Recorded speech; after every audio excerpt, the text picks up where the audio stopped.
Hello, good morning, students. Be back to the lesson here, all of you.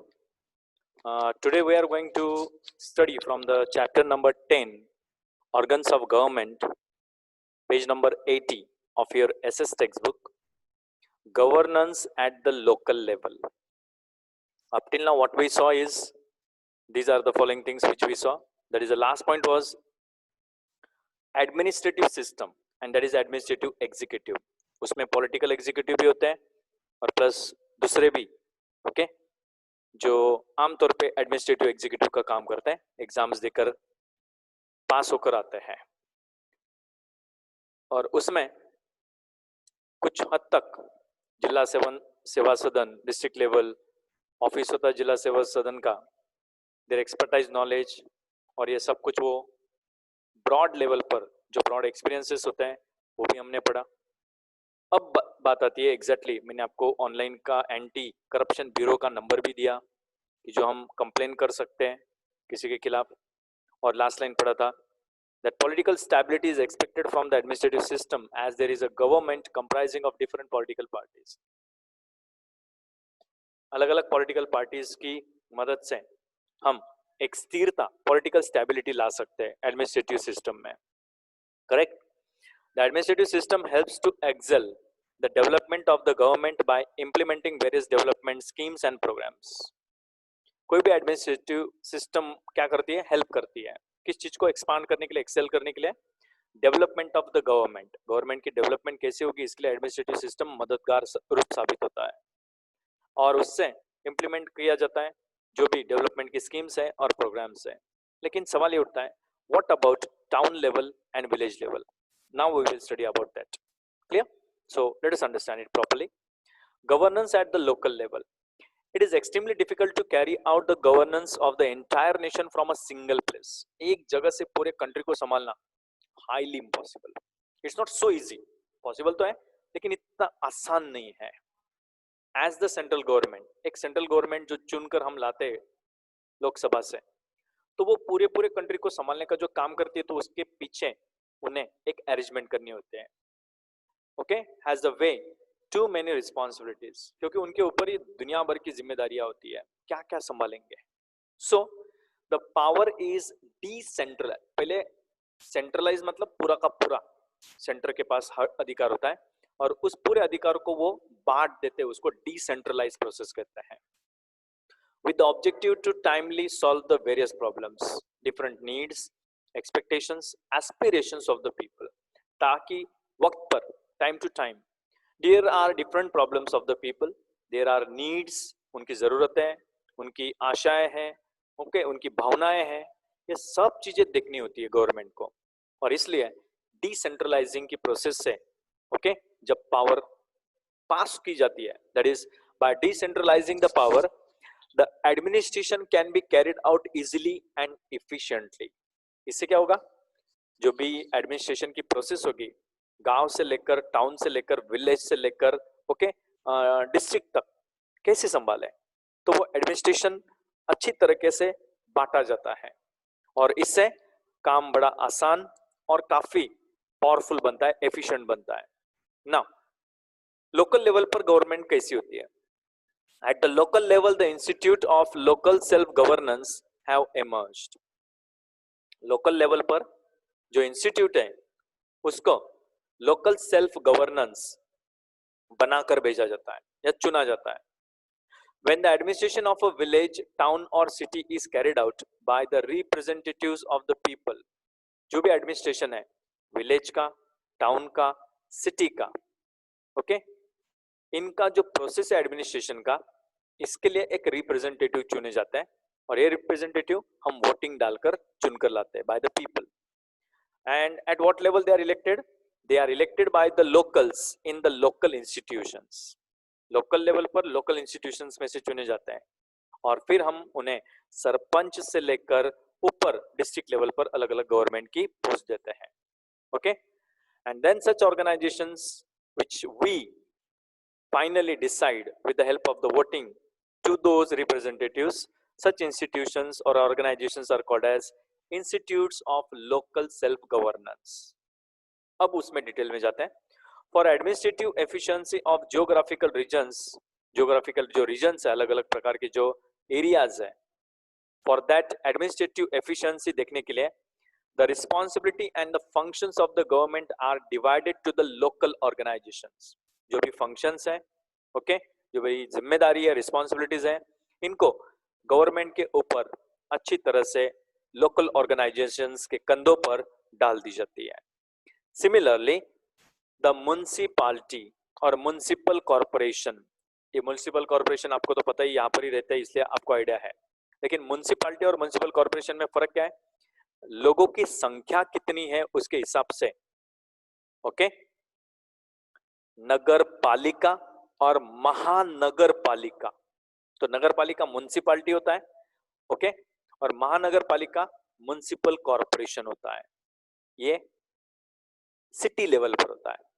These are the institutes of the local self governance of urban area, urban शहरी area में. And for village one can find ग्राम पंचायत, और village level पर अगर हम नीचे जाते हैं तो ग्राम पंचायत, तालुका पंचायत तालुका लेवल पर होती है, और डिस्ट्रिक्ट पंचायत डिस्ट्रिक्ट लेवल पर होती है. अगर हम इसको सीक्वेंस में डाल दें तो सबसे पहले नीचे ग्राम पंचायत, दूसरा तालुका पंचायत, तीसरा डिस्ट्रिक्ट पंचायत, चौथा सिटी लेवल पर म्युनिसिपैलिटी, या उसी सिटी लेवल पर जो पॉपुलेशन ज्यादा है तो म्युनिसिपल कॉर्पोरेशन, और पूरे स्टेट के लिए सब सिटीज का जो स्टेट्स या जो सब कुछ पूरा जो स्टेट बनता है उसके लिए दो टाइप की ऑर्गेनाइजेशंस जो हमने पहले पढ़ ली है. कौन कौन सी? लेजिस्लेटिव असेंबली, और कुछ राज्यों में लेजिस्लेटिव काउंसिल होता है, और सभी स्टेट्स का मिलाकर जो सबसे ऊपरी लेवल पर होता है सेंट्रल गवर्नमेंट पे, वो होता है पार्लियामेंट, जिसमें राज्यसभा और लोकसभा, ऐसे पूरी सिस्टमैटिक अरेंजमेंट कंट्री में होती है. ना coming to the next point, next page पर जाइए आप. Institutions of local self governance give the training which is available for election. Local self governance क्या करती है? Institutions को, जो भी institutions है, they are providing the training, training दी जाती है, खास करके किन किन चीजों के लिए? Which is available for election, voting, duties, responsibilities, administration and ruling the area, and opposing parties also, और विरोधी पक्ष भी होता है इसमें. It gives an opportunity of self development also, और ये institutions एक और एक गोल्डन चांस देता है, अपॉर्चुनिटी देता है. What is it? Self development के लिए, उस राज्य की या उस शहर की या उस गांव की या उनके लोगों की जो सेल्फ डेवलपमेंट है उस पर खास ध्यान देती है. As all the policies are implemented at the local level first, सभी पॉलिसी सबसे पहले लोकल लेवल पर स्टार्ट की जाती है कभी भी, आमतौर पे. It gives a chance to improve the lacunas at the upper levels too. फिर इसके परिणाम क्या है, अच्छे हैं बुरे हैं, इनको लैक्यूनास कहते हैं, और इससे ऊपर के लेवल पर, पूरे कंट्री के लेवल पर क्या हुआ क्या नहीं हुआ ये सब पता चल जाता है. अगर निचले लेवल पर ही उसका बखेड़ा खड़ा हुआ, then it will not be transferred to the upper levels, but if it is appropriate one, suitable one, then it is passed to the upper level also. And therefore local self rule organizations जो भी होती हैं are known as the training schools. इनको training schools इस नाम से जाना जाता है. स्कूल नहीं होती है, ट्रेनिंग स्कूल्स की तरह काम करते हैं. एंड सेकंड, लैबोरेटरी ऑफ, जैसे साइंस लैब होता है ना, वैसे ये भी छोटे लेवल पर जो लोकल सेल्फ रूल ऑर्गेनाइजेशंस होती है, लैबोरेटरी की तरह काम करते हैं. किस चीज का? Of constitutional improvement in a democracy. Constitution में जो भी इंप्रूवमेंट्स करने हैं डेमोक्रेसी के लेवल पर, ओके, डेमोक्रेसी को ध्यान में रखकर उसमें हम चेंजेस ला सकते हैं. In 1992 in the entire country, 1992 में पूरे कंट्री में उसी तरह से सिमिलर पंचायती राज और urban institutions of local self governance, इन दोनों का समावेश किया गया. किसमें? कॉन्स्टिट्यूशन में, कि local self governance urban institutions का होना जरूरी है, और दूसरा पंचायती राज भी होना जरूरी है. क्लियर? और इनका अस्तित्व आज तक बना हुआ है ना. The most important factor which we will study today, 3 tier structure of the Panchayati Raj. अब आपके दिमाग में पहले सवाल उठा, सर ये पंचायती राज क्या होता है? तो 3 लेवल पर होता है ये। पहला, a, institutions of local self governance at the rural level, ग्राम्य विस्तार में, गांव के लेवल पर जिस तरह से, ओके, सिर्फ विलेज नहीं आता है, इसमें डिस्ट्रिक्ट भी आता है। डिस्ट्रिक्ट के अलावा इसमें, ओके, ऊपर के, सॉरी, उसके नीचे तालुका लेवल आता है और फिर डिस्ट्रिक्ट लेवल आता है। तो इनके अंदर जो ऑफिसर्स होते हैं ना, वो कौन होते हैं सर, क्या काम करते हैं, इनको क्या बोला जाता है? इसको बोलते हैं पंचायती राज। इसको बोलते हैं, उसका पहला हिस्सा, पंचायती राज के 3 टुकड़े हैं, institution of local self governance at the rural level. तो पहले वो चेक कर लेते हैं, what is it? Gram panchayat, taluka panchayat and district panchayat is an administrative structure. ये 3 स्ट्रक्चर होता है। ईच ऑर्गेनाइजेशन इज म्यूचुअली एक दूसरे से बिना भेदभाव किए एक दूसरे से मददगार रूप साबित होने करते हैं, तो उसको म्यूचुअली कहते हैं। They are mutually joint from top to bottom, ऊपर से लेकर, ओके, सेंट्रल गवर्नमेंट से लेकर नीचे तक। At all the levels of the Panchayati Raj के जो भी लेवल्स है, सीक्वेंस है, okay, in order, okay, at all the levels of the Panchayati Raj in order, okay, that the local development task, local की डेवलपमेंट की टास्क जो होती है, या जो वहां पर स्कीम्स लागू करनी, या फिर वेलफेयर जो है, लोगों की भलाई, welfare oriented programs, okay, are carried out efficiently, बहुत अच्छे पैमाने पर इन प्रोग्राम्स को लागू किया जाता है, okay, efficiently. These organisations are provided with the required funds, लेकिन इसको ये सब कुछ करने के लिए जो जरूरतमंद फंड है वो भी दिया जाता है, पैसे की जरूरत पड़ती है। And all the different type of the means also, जो भी जरूरतमंद चीजें हैं वो भी प्रोवाइड की जाती है। Then second, now important factor क्या पढ़ने जा रहे हैं आप? There is a chief of the district panchayat, okay, एक चीफ होता है जिसको चुना जाता है डिस्ट्रिक्ट पंचायत लेवल पर, डिस्ट्रिक्ट पंचायत लेवल पर। And various chairman of various committees of the district panchayat, अलग अलग कमिटीज के अलग अलग चेयरमैन होते हैं, ठीक है, डिस्ट्रिक्ट पंचायत लेवल पर। लेकिन whereas the एडमिनिस्ट्रेटिव हेड जो होता है इसका, जो पूरे कामकाज को संभालता है, whole thing at the district level, that head जो एक एग्जाम पास करके, डीडीओ की एग्जाम होती है, वो पास करके वहां पर ऑफिशियली काम करते हैं, and that head is called as district development officer, DDO. And the main office of the district panchayat is situated at the district headquarters only, okay, जैसे सूरत शहर एक डिस्ट्रिक्ट भी है, एक सिटी भी है, तो इसका भी एक डीडीओ होना चाहिए। Similarly the leader of the elected wing of the taluka panchayat is called the president. Taluka level पर भी एक स्पेशल टाइप का इलेक्शन होता है, और तालुका पंचायत के लिए कोई आदमी जो खड़ा रहता है पंचायत का मुख्य व्यक्ति बनने के लिए, उस व्यक्ति को, जिसको हम चुनकर लाते हैं वोटिंग डाल के, इज कॉल्ड द प्रेसिडेंट। और इसमें उसी तालुका लेवल पर जो एग्जाम पास होकर वहां पर ऑफिशियली बैठता है, तो उस व्यक्ति को the head of the administrative wing is called taluka development officer. District development officer की तरह तालुका डेवलपमेंट ऑफिसर, TDO, और उसमें DDO। अब आती है बारी, ओके, सरपंच के लेवल पर। तालुका लेवल के बाद और निचले लेवल पर आते हैं।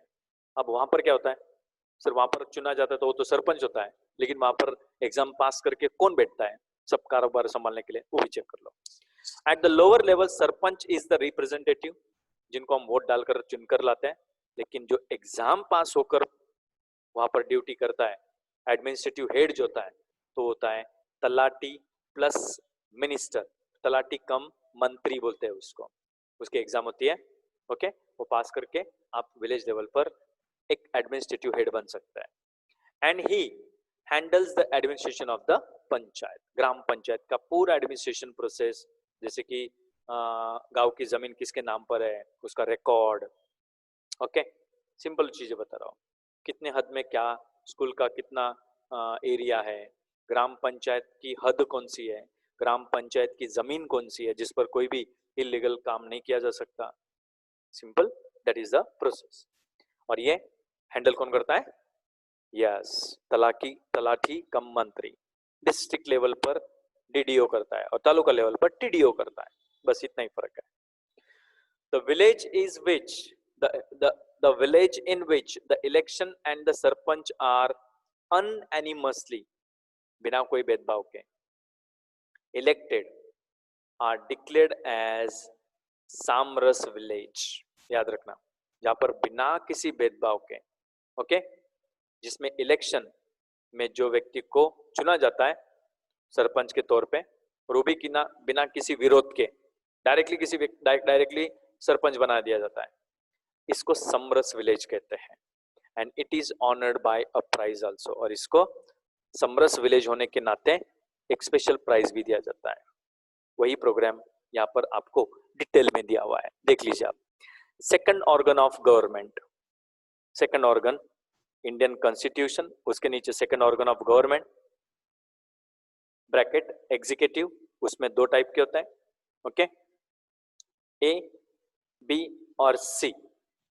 उसमें दो टाइप के जो बोले सर आपको समझ नहीं आया, एक इधर है देखो लेफ्ट साइड में, governor chief minister, right side में लेजिस्लेटिव असेंबली सेक्रेटेरिएट, ये दो types organs of government second organ है।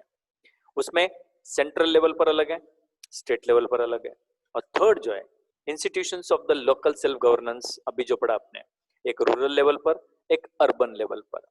फिर स्टेट लेवल पर चेक कीजिए, गवर्नर चीफ मिनिस्टर जो होते हैं उसके नीचे सिस्टमैटिकली देखिए एकदम बिल्कुल नीचे political executive, okay, and second legislative assembly का जो सेक्रेटेरिएट है उसमें एडमिनिस्ट्रेटिव एग्जीक्यूटिव, जो परीक्षा देकर पास होकर आता है। एक सादी भाषा में आपके सामने स्क्रीन पर जो लेफ्ट साइड में दिख रहा है, ये इनको सबको हम चुनकर लाते हैं। आपको राइट साइड में जो दिख रहे हैं वो सब एग्जाम पास होकर ऑफिसर्स बनते हैं, बस इतना ही फर्क है, सादा सिंपल, चेक कर लेते हैं उसको। पॉलिटिकल एग्जीक्यूटिव जो होते हैं जिनको हम चुनकर लाते हैं, one at rural level Panchayat Raj, लेकिन एडमिनिस्ट्रेटिव लेवल पर ब्रैकेट में officers at rural level plus administrative employees होता है उसके अंदर।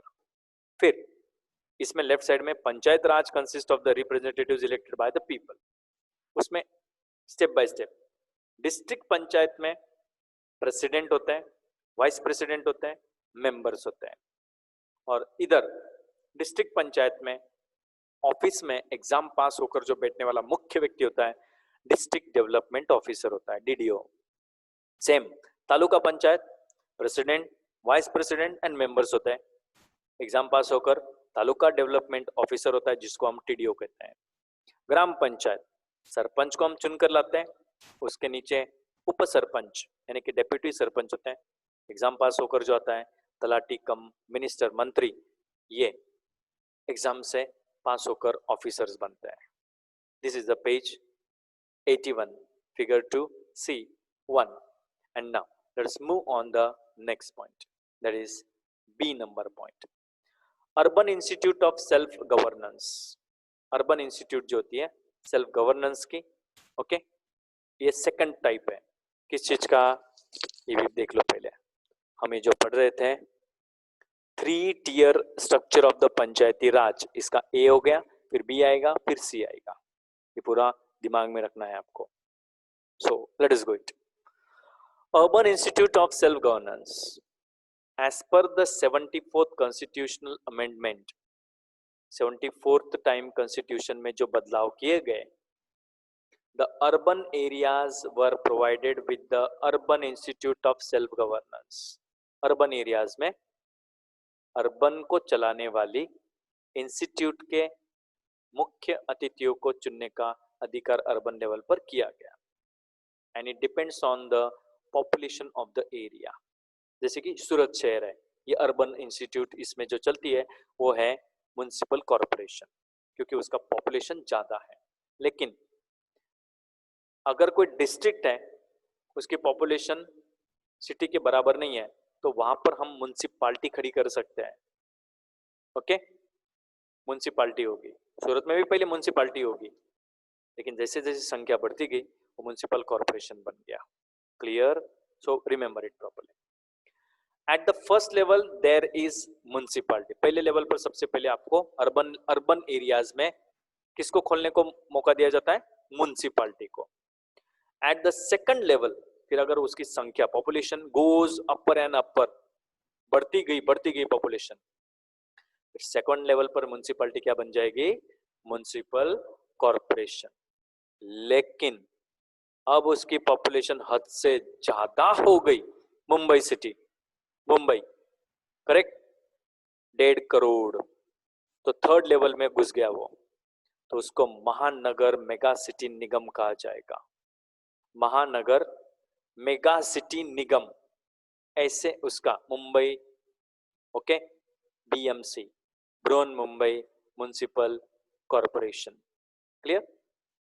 लेकिन वो उसके नीचे बहुत सारी म्युनिसिपैलिटीज काम करती है।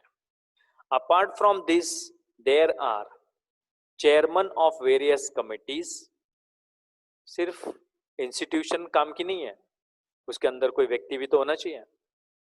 तो इनके अलावा वहां पर चेयरमैन होते हैं, अलग अलग कमिटीज के, अलग अलग कमिटीज के होते हैं। कोई ड्रेनेज सिस्टम का होता है, कोई वाटर सिस्टम का होता है, कोई रोड क्लीनलीनेस का होता है, वगैरह वगैरह।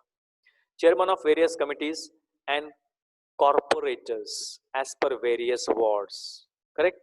अलग अलग वार्ड्स में अलग अलग कॉर्पोरेटर्स खड़े रहते हैं, उनको हम वोट डालते हैं, चुनकर लाते हैं, और वो उस वार्ड को संभालते हैं। लेकिन एक रूल है, ward wise reservation for women, ladies को भी वार्ड वाइज पहले तय किया जाता है कि इस वार्ड में लेडी होगी या जेंट्स होगा। और second, reserved caste is also maintain. Reserve caste में SC, ST, NT, nomadic tribes, ये भी हो सकते हैं, या ओबीसी हो सकता है, या ओपन कैटेगरी का भी हो सकता है। तो रिजर्व कास्ट में जो जाते हैं वो भी सीट हो सकती है, डिपेंड्स ऑन द एरिया।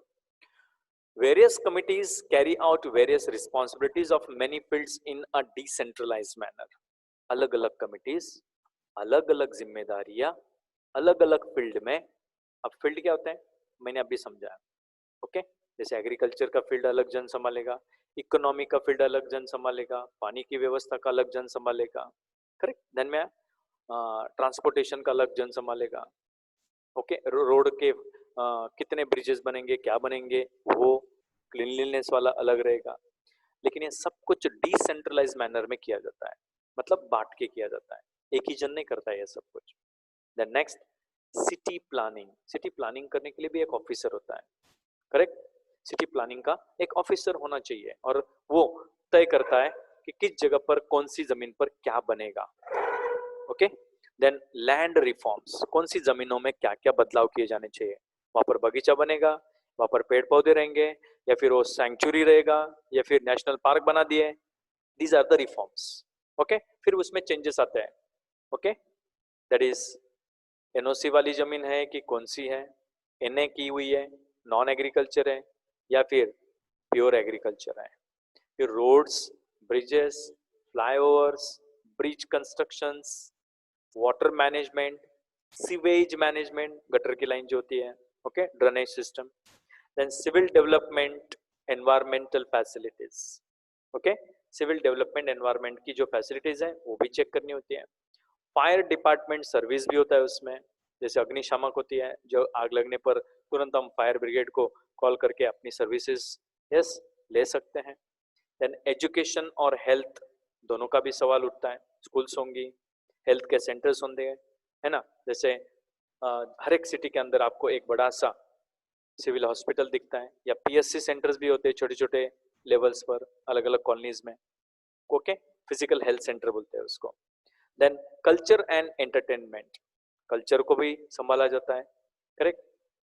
और एंटरटेनमेंट के लिए थिएटर्स है, थिएटर्स के अलावा सिनेमा हॉल्स है, वो भी होता है। नाट्य गृह अलग है और सिनेमा हॉल अलग है, तो वो एंटरटेन में आ जाता है। Then cityscape development, city के लेवल पर स्केप का डेवलपमेंट किया जाता है। स्केप में जमीन पर यह तय किया जाता है कि वहां पर कौन सा इंफ्रास्ट्रक्चर बनेगा, okay. Then development of morgue, खास करके मॉर्ग का डेवलपमेंट ध्यान में रखते हुए उस एरिया के वाइज तय किया जाएगा how much changes should be brought in that morgue. Then next, then crematorium, खास करके किसी के मौत के बाद उसको जलाने की व्यवस्था, वो भी जरूरी है, करेक्ट। ग्रेवयार्ड, दफनाने की व्यवस्था। Then removal of slum areas, झोपड़पट्टी को कम करके वहां पर थोड़े से अच्छे से कंस्ट्रक्शन, जैसे Surat municipal corporation, I really put the heads off to it. क्यों? उन्होंने पूरे अपने शहर के अंदर डिफरेंट लेवल पर, जैसे आवास योजना बनवाए, मुख्यमंत्री आवास योजना बनवाए, and this all beautiful concepts were brought from the central government by our today's running government by Narendra Modi and all his cabinet ministers. तो एक प्लानिंग होती है, ऊपर से जो प्लानिंग आती है वो नीचे की लेवल पर उस स्टेट की गवर्नमेंट पे डिपेंड करता है वो काम कैसा कर रहा है। ऊपर से तो सब कुछ सिस्टमेटिकली आ रहा है, डिक्लेयर भी किया जाता है, but the main thing is क्या वो स्टेट उसको एक्सेप्ट कर रहा है कि नहीं कर रहा है, ये बहुत जरूरी है। Okay, so I would like to thank that our government is running very beautifully today and is looking after the country in a very systematic way. May God keep us in this way only with such a government. Then next, most important, ये सब चीजें थी। Then overall development etc. are carried out by the urban institutions of the self governance. सबसे important, overall development वगैरह जो भी होती है अलग अलग प्रकार के, okay, etc. जो भी आती है are all carried out by the urban institute of self governance. फिर वो म्युनिसिपैलिटी हो सकती है या फिर municipal corporation. all are managed by the funds collected from people under the public private partnership, PPP, triple P के under जो भी फंड्स इकट्ठा होते हैं, जैसे हम अपना घर वेरा भरते हैं, है ना, इनकम टैक्स भरते हैं, तो ये सब पब्लिक प्राइवेट पार्टनरशिप के जो फंड आते हैं उसमें से ये सब कुछ, ओके, खास करके जैसे कि आगे भी लिखा देखो, as well as the taxes collected from the people, और जो अलग अलग प्रकार के फंड्स इकट्ठा होते हैं, these are all used by the self governance from the people and from the government grants also. For government के अंदर जो grants आती है उनसे बहुत सारे इंफ्रास्ट्रक्चर्स भी बनाए जाते हैं। Then next, the administrative head of the municipal corporation is known as the municipal commissioner, IAS officer। Union public service की एग्जाम पास करने के बाद म्युनिसिपल कॉर्पोरेशन का सबसे मुख्य एडमिनिस्ट्रेटिव हेड जो बनता है, ओके, तो उस व्यक्ति को म्युनिसिपल कमिश्नर कहते हैं। क्लियर? याद रखना, सबसे इंपॉर्टेंट कैरेक्टर होता है जो अपनी खुद की मेहनत से एक एग्जाम, वो जो बहुत टफ लेवल की होती है, अगर अच्छा स्टडी किया है तो सिंपल लगेगी, लेकिन इंटेलेक्चुअल बेस्ड होना चाहिए व्यक्ति। Under him there are zonal heads. Municipal commissioner के नीचे कौन कौन काम करता है? जोनल हेड्स काम करते हैं। जैसे अलग अलग जोन्स होते हैं, जैसे कि एग्जांपल दूं अगर मैं सूरत शहर का, तो सूरत शहर में लिम्बायत जोन है, उधना के अंदर जो आता है वो उधना जोन है, साउथ जोन ऑफिस बोलते हैं उसको, ईस्टर्न जोन का एरियाज है। सो अलग अलग जोन्स आते हैं, ये सबको म्युनिसिपल कमिश्नर हैंडल करते हैं, वो भी एकलौते इंसान, लेकिन अपनी टीम के साथ। ये बहुत जरूरी था वर्ड, ठीक है। हैविंग द टेक्निकल, और इन सबको टेक्निकल और एडमिनिस्ट्रेटिव नॉलेज अच्छे से होता है, एंड वेरियस ऑफिसर्स आल्सो, वो मैंने बोला आपको। When a cardinal relation is established between the elected wing, अगर कॉर्डिनल रिलेशन अगर मेंटेन हुआ ना, जो जीतकर आने वाली जो विंग की पार्टी है और एडमिनिस्ट्रेटिव जो हेड होता है, इन दोनों के बीच में अगर अच्छे से बनती है, तो दोनों मिलकर बहुत पावरफुली पूरे सिटी को एक खूबसूरत सिटी बना सकते हैं। And then many works can be carried out relating to the welfare of the people. सादी भाषा में बोल देता हूँ, मम्मी और पापा एक प्रकार के, ओके, ऐसा मान लो कि पापा इलेक्शन जीत कर आए हैं और मम्मी को वोटिंग डालकर चुना गया था, जो पापा चुनकर लाते हैं, ठीक है, ऐसा मान के चलिए।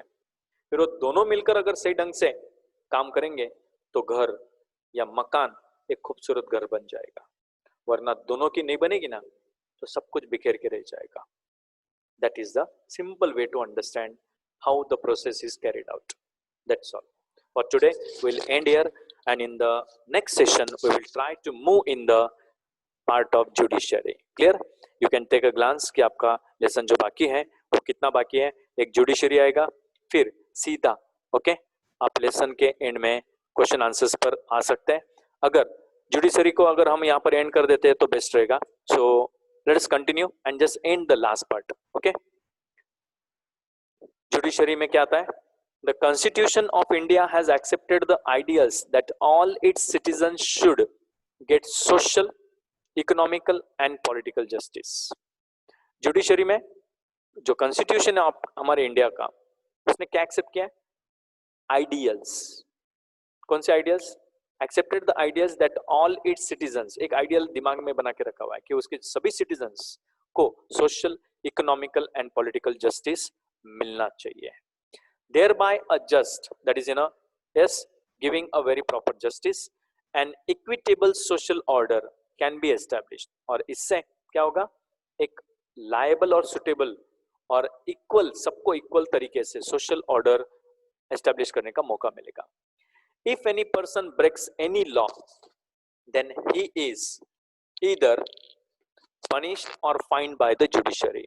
अगर ऐसा व्यक्ति जो इन नियमों का उल्लंघन कर बैठता है तो ऐसे व्यक्ति को ओके आमतौर पे सजा दी जाती है।